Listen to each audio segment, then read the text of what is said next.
Milí posluchači, vítejte u další epizody našeho podcastu Dražice 77, kde si se zajímavými hosty povídáme o zajímavých tématech z oblasti vytápění. Jsem moc rád, že tady mohu dneska přivítat moje kolegy Jakuba Štencla, vedoucího technického centra. Ahoj a dobrý den. A Otakara Rákosníka, vedoucího servisu společnosti Dražice. Ahoj Michale. Dnešní téma je servis a určitě životnost dražického bojleru a tepelného čerpadla NIBE. Kluci, první otázka. O jaké nejstarší instalaci víte u nás? Michale, u těch ohřívačů, co ti můžu říct, tak nejsou všechny instalace samozřejmě pod dohledem, ale víme, že se na nás obrací zákazníci, kteří mají naše funkční výrobky do posledního dechu. A jsou to věci z roku 70-80. A Jakube, co se týká tepelný čerpadel NIBE? Tak, tepelná čerpadla NIBE. Tady v Čechách nemají až tak dlouhou historii, ale první tepelné čerpadlo bylo instalované v roce 99 vlastně, kdy to pan Kaplan dovezl ještě na vozejku s autem ze Švédska. Jinak od té doby vlastně pan Kaplan tady začal instalovat tepelná čerpadla, až poté vlastně Švédsko tady vybudovalo zastoupení. A v roce 2006 vlastně koupilo Dražice, družstevní závody Dražice, a od té doby vlastně je zastoupení NIBE tady v Dražicích. Kluci, dražický boiler i tepelné čerpadlo NIBE jsou známé jako výrobky s dlouhou životností. Ale tady v Dražicích máme docela velké servisní centrum pro oba výrobky nebo pro obě produktové řady. Co si pod tím servisem tady v Dražicích má koncový uživatel představit? Michale, to oddělení je opravdu široký, protože vlastně poskytuje velmi široké spektrum služeb a věcí a je to technická podpora poradenství partnerům, zákazníkům, uživatelům, kteří prostě se chtějí zeptat na jakoukoliv věc k našemu výrobku, ať je to ohřívač, tepelné čerpadlo, klimatizace z Dražic, dneska i fotovoltaické řešení. Je tam nějaká část, která se zabývá tím servisem jako takovým, takže jsou to prostě opravdu výjezdy k zákazníkům a řešení těch problémů těch zákazníků. No a pak samozřejmě to, čemu se dneska říká back office, tak prostě zpracovávání nabídek, reklamací, objednávek, poptávek, dotazů. Můžeme o to ještě zmínit tu novou hotline, která tady je pro koncové uživatele? Určitě. Spustili jsme vlastně od března call centrum, kdy vlastně používáme staré číslo. Je to jedno z nejpůvodnějších dražických čísel, které určitě má svou historii někdy z 90. let. Je to číslo 326 370 911, které je v provozu každý den od 8 do 17 hodin, kde vlastně přijímáme požadavky zákazníků k veškerým prostě těm našim věcem a potom je distribuujeme dál buď na partnery, na technické centrum, anebo odpovídáme přímo. Kuba, co v technickém centru NIBE? Tak, my se zabýváme hlavně technickou podporou, hlavně teda technickou podporou pro partnery, když si ten náš partner, který třeba instaluje to tepelné čerpadlo, neví rady, někde prostě nějaký zádrhel, tak se mu snažíme pomoct. Řešíme taky vlastně i nějakou podporu pro to call centrum a pro ten back office, aby věděli, jaký náhradní díl třeba objednat pro tu závadu a tak dále. Takže to působení vlastně je v odpovědích pro širokou škálu otázek vlastně a i tady uvnitř Dražicí. Co si běžný uživatel toho boileru anebo tepelného čerpadla zvládne na tom zařízení sám nastavit dneska? U těch ohřívačů je to většinou teplota. Takže prakticky každý ten typ má nějaké ovládací kolečko termostatu, kdy lze nastavit teplotu. Na většině těch koleček je znázorněno do doporučení nějakých 55-60 stupňů, což je nějaká optimální teplota vůči tepelným ztrátám i tvorbám třeba usazenin vodního kamene. U chytřejší řady OGE Smart je možné nastavovat i nějaké další věci pomocí aplikace nebo pomocí kolečka, které má větší funkce. A to je asi, Michale, ohřívačů tak všechno. Tam toho moc víc nenastavíš. Co víc si přát?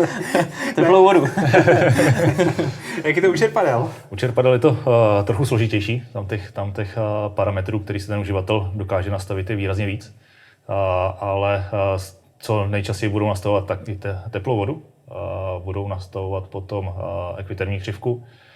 To je vlastně křivka, podle které se počítá podle venkovní teploty, jak má být teplá ta topná voda.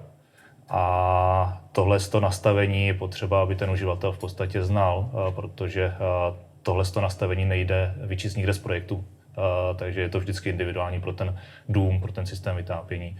ta instalační firma potom v tom topném období má relativně hodně práce a nedokážou jim tam přijet a pomoci s tím nastavením jen tak jako hnedka druhý den. Takže tohle je jedno ze základních nastavení, který na tom tepelném čerpadle je důležitý a bez toho to funguje neúplně ke spokojenosti toho uživatele. Kluci, my jsme si tady hezky popsali, co si může uživatel na tom zařízení sám nastavit. Mohli byste ještě říct, co si na tom zařízení může sám opravit?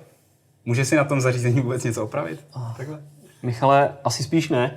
Přece jenom ohřívač i tepelné čerpadlo jsou nějaká vyhrazená zařízení z hlediska minimálně elektřiny, takže pokud člověk nemá oprávnění, neměl by do zařízení vůbec zasahovat. Ale určitě možná nějaká zběžná laická kontrola, ke které nabádají návody. Takže z mého pohledu ohřívač vody, nějaká vizuální kontrola, jestli nevidím něco, co se stalo a nemělo by tam být. Pojistný ventil, dost velké téma, možná se k němu taky dostaneme. V návodech je vlastně předepsáno, že bys měl ventil kontrolovat jednou měsíčně. Takže podívat se, jestli ventil nepotýká, jestli nejeví nějakou známku netěsnosti a vyzkoušet jeho funkci po otočení vlastně hlavice. Skvělý point o to. My máme na našem YouTube kanále instruktážní videa, mezi nimi je mimochodem i jak se starat o pojistný ventil. Takže určitě doporučujeme si pustit. Takže z tvé odpovědi jsem pochopil, že teda opatrnost na prvním místě, ohřívač asi sám neotvírat. Sám určitě neotvírat. Sám neotvírat. A takže ani takový ty typy, co známe, jak si sám zamášnou tepelnou pojistku a tedy nedoporučujeme. Je to zařízení pod napětím, je to zařízení vyhrazené, měl by do toho zasahovat pouze odborník. Jasně. A Kubo, u tepelného čerpadla? Tak, u tepelného čerpadla my nevyžadujeme žádné pravidelné prohlídky.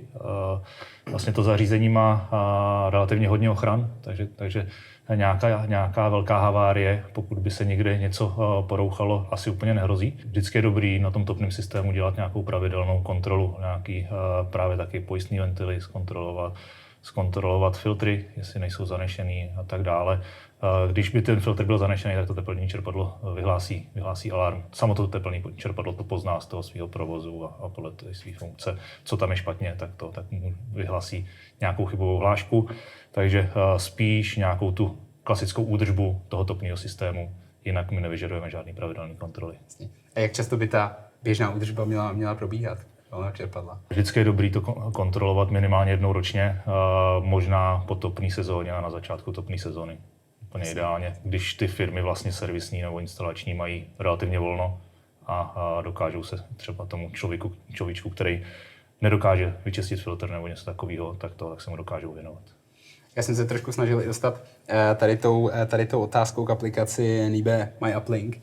Můžeš posluchačům přiblížit to, co se jedná, protože to se hodně týká servisu. Je to aplikace, vlastně cloudová aplikace od Nibe. Veškeré ty naše zařízení jdou do těch aplikací, jsou dvě aplikace teda, je My Uplink pro ty novější regulace a Nibe Uplink pro ty starší regulace, takže do veškeré zařízení, které prodáváme nyní, tak jde připojit tady do těch aplikací. A ten uživatel má bonus v tom, že když si dá do mobilu aplikaci nainstaluje, tak potom má hnedka informaci o nějaké chybě nebo o něčem, že se tam děje špatně, takže mu přijde notifikace a může to hnedka řešit. Třeba dost častá otázka je, co ty teplné čerpadla, když jsou ve venkovním prostředí a je tam voda, tak co se děje, když prostě vypadne proud, tak dojde notifikace, že to teplné čerpadlo se odpojilo. A že člověk na dovolený a nedokáže tam dojet, tak potom může kontaktovat nějakého souseda nebo prostě s někým, s kým by mohl být domluvený, jestli tam není problém právě s tím, že by to teplné čerpadlo mohlo zamrznout. Jasně. A k té aplikaci jste připojení i vy v technickém centru? Takže... Jo. My máme výrazně víc možností než ten koncový uživatel. My máme na tom MyUplinku je verze Pro, takže my dokážeme nastavit téměř všechny věci, jako se dají nastavit přímo na tom ovladači toho teplného čerpadla a dokážeme diagnostikovat potom nějaké chyby, takže pro nás je vždycky jednodušší, když to teplné čerpadlo je připojené k tomu internetu, že tam nemusí vyjíždět někdo, kdo zjistí tu závadu, teprve potom se vlastně určí ten náhradní díl a jede se tam v podstatě dvakrát. Tak když je to připojené, tak v podstatě stačí jedna návštěva, když už my to diagnostikujeme tady na dálku. A když se ještě zeptám, jako koncový uživatel, něco se mi s tím teplným čerpadlem stane, já mám tu aplikaci, tak budu volat té instalační firmě, která mi to instalovala, nebo můžu volat rovnou vám do toho technického centra?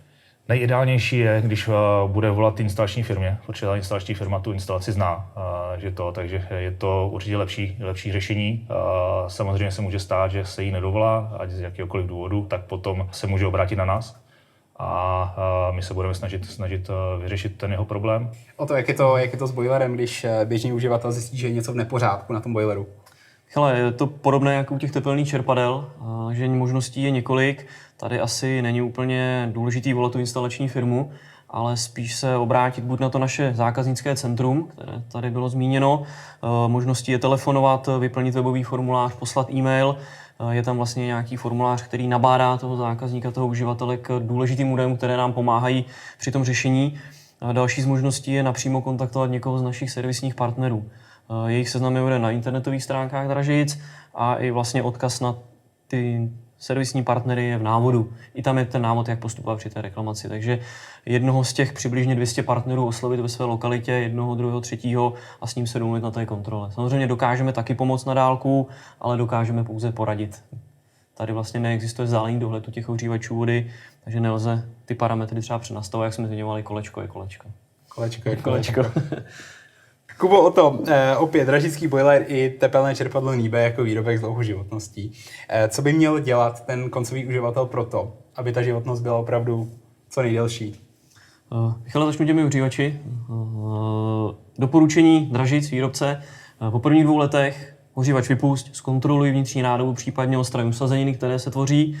Zkontroluj hořčíkovou anodu. Hořčíková anoda je vlastně obětovaná anoda, která zajišťuje tu dlouhodobou životnost tím způsobem, že na ní se vážou minerály, které jsou ve vodě a nereagují s případnými nějakými mikrotrhnelami ve smaltu a tím pádem prodlužují tu životnost, takže ta anoda je nějakým způsobem počítaná na přibližně 2 roky. Samozřejmě záleží na tom, jaká má voda přesně složení, kolik té vody proteče, jak vysokou teplotu používá zákazník. I ta teplota je dalším bodem, takže doporučujeme někde těch 55 stupňů. A případně vyčistit a případně podle toho udělat příští kontrolu. Co se týká té životnosti, záruka je 5 let na těsnost ohřívačů, u těch většiny, u těch menších je to někde 3 a 4 roky. A běžně tu životnost udáváme 10-15 let při nějakém odpovídajícím servisu a údržbě. Výměna anody, velice podceňovaná, ale velmi, velmi důležitá věc, kterou si zmínil, díky za to. Když ten boiler otevíráme, je nutné měnit to těsnění? Michale, určitě. Těsnění je gumové, může se stárnout, má nějakou svoji životnost, takže určitě doporučená výměna. To těsnění stojí většinou v řádu 10 korun, takže není určitě důvod šetřit při zásahu do ohřívače na těsnění. Kubo, jak je to s těmi tepelnými čerpadly? Co by měl koncový uživatel dělat, aby mu to tepelné čerpadlo vydrželo tak dlouho jako těm prvním od pana Kaplana třeba? No, u toho tepelného čerpadla je dobrý zkontrolovat, jestli to není nějaký hluk nepřirozený. Ten člověk, když už to má nějakou dobu, tak si na to nějak zvyknul. Když se podívá ven, tak jestli třeba ta vrtule nevydává nějaký divný zvuky, zkontrolovat to, jestli je tam opravdu všechno v pořádku, jestli třeba ta vrtule není nějak olámaná. Potom, jako týká kondenzát z toho tepelného čerpadla, jestli to tam prostě teče tak, jak je potřeba, nevytýká to někudy, kudy úplně nemá v tom zimním provozu. No a vevnitř zase, když tam bude nějaké oběhové čerpadlo, které bude zase dělat nepřirozený hluk, tak je dobré to určitě zkonzultovat s nějakým odborníkem, respektive s instalační firmou. My téměř ve všech dílech našeho podcastu máme oblíbenou rubriku Otázka z hospody. Takže kluci, já mám pro vás jednu otázku z hospody od mých kamarádů. Jak dlouho ty zařízení vydrží, jak dlouho vydrží opravdu ten boiler dneska, jak dlouho vydrží to čerpadlo?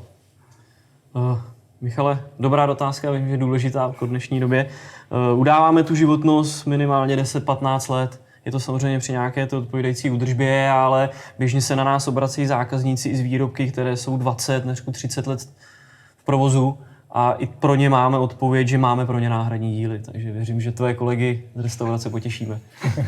Pozdravíme. A Kubo, jak je to u tepelného čerpadla? Přece jenom, promiň, trošku dražší zařízení, než je boiler. Určitě. Takže lidi se ptají v první řadě na tu návratnost a potom, jak dlouho mi to teda vydrží za ty peníze.